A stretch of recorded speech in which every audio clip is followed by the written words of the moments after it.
I want to use a familiar illustration to show in what way we ignore. You see here a figure which is apparently, as you look at it, two faces in profile about to kiss each other.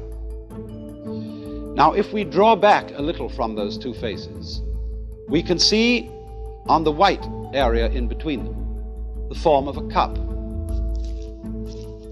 But the interesting thing about this is that as you look at it, you will either be able to see the form of the cup or the form of the two faces in profile, as it were, about to kiss each other. You can alternate them between them very rapidly, but you will not be able to see them both that way at the same time. In other words, either the white must be the background and the black the figure on the ground, or else the black must be the background and the white cup showing up on it.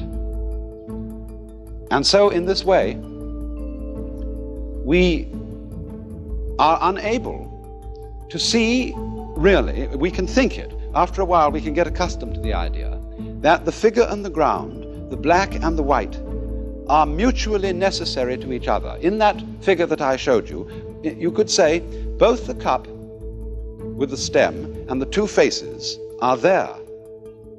But our ideas about them, our concepts, are mutually exclusive, and we cannot see them both at the same time.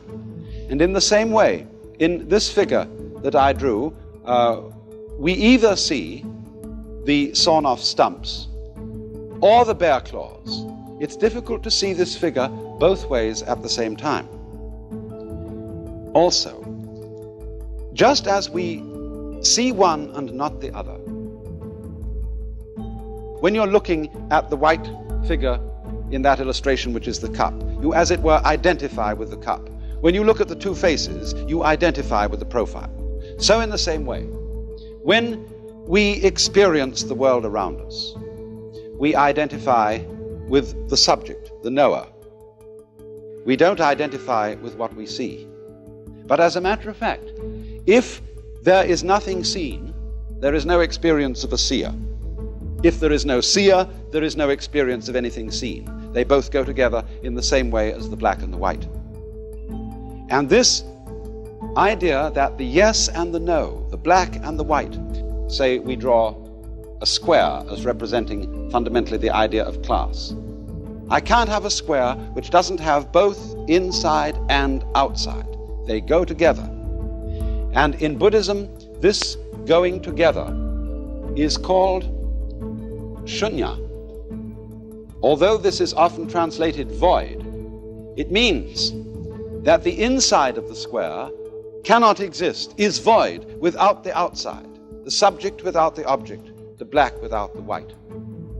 And this, of course, is represented in this fundamental Chinese figure of the yang, or the positive principle, and the yin, or the negative principle, like two fishes, constantly circulating, going round and round and round and round in the alternations of life.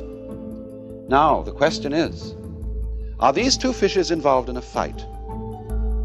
Is the white one eating up the black one, and the black one trying to eat up the white one?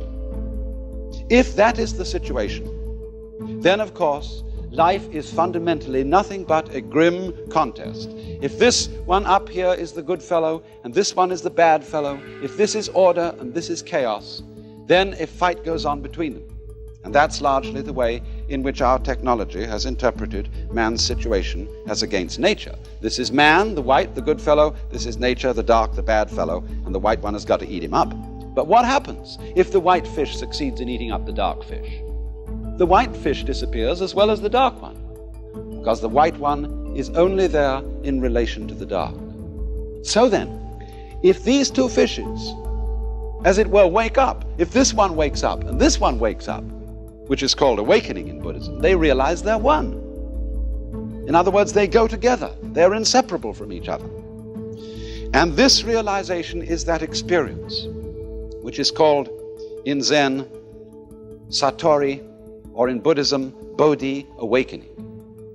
This sudden dawning on our consciousness that life is not really a contest to make yes triumph over no, to make the positive triumph over the negative. The two sides go together. And then one sees, in this strange way, that underlying all that is negative in the world, all that is in a way painful and evil, there is a kind of necessity to it. It goes with the good.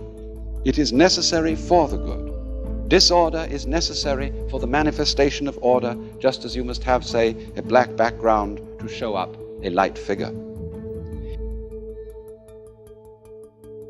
And then when one sees that, a profound transformation takes place in one's attitude to the world. That is to say, instead of looking upon life as a contest, it becomes a dance, it becomes a game. But one goes into the game so that these revolving fishes are no longer trying to eat each other, but they're just going around dancing, having the biggest fun in the world. So then, must we have fixed in our minds the idea